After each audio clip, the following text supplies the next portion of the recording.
నమస్తే, welcome to ఈహా TV. దాదాపు 65 ఏళ్లుగా ప్రపంచంలో మొండి రోగం హెచ్ఐవి.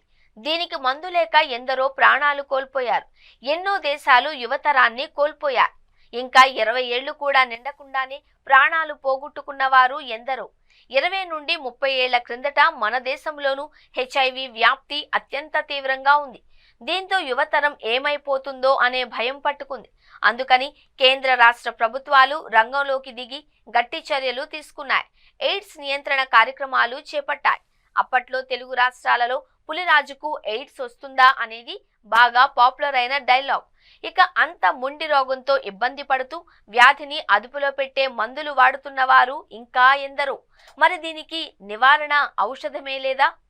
ఎన్నో పరిశోధనలు, మరెన్నో పరిశీలనలు హెచ్ఐవి అంతు చూడలేకపోయాయి. శరీర రోగ నిరోధక వ్యవస్థపై దాడి చేసే ఈ వైరస్ ను మట్టుబెట్టలేకపోయాయి. ఇక హెచ్ఐవి ముదిరితే ఎయిడ్స్ గా మారుతుంది. దీనికి చికిత్స లేదు. అయితే సరైన వైద్య సంరక్షణ, చికిత్సతో పురోగతిని నెమ్మదించేలా చేయొచ్చు లేదా ఆపొచ్చు.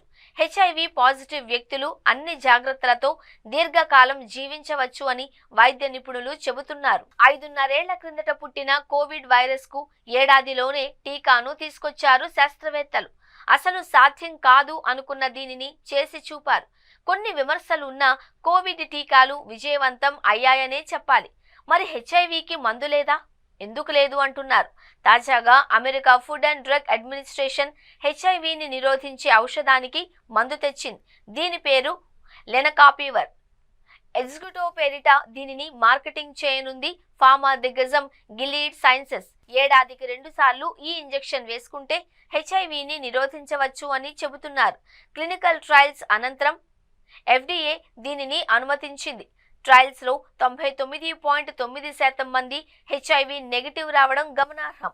హెచ్ఐవి నియంత్రణ ప్రయత్నాలలో దీనిని ఒక ముఖ్యమైన ముందడుగా చెబుతున్నారు. అంతేకాదు, ఈ ఔషధాన్ని ప్రపంచ ఆరోగ్య సంస్థ స్వాగతించడం విశేషం.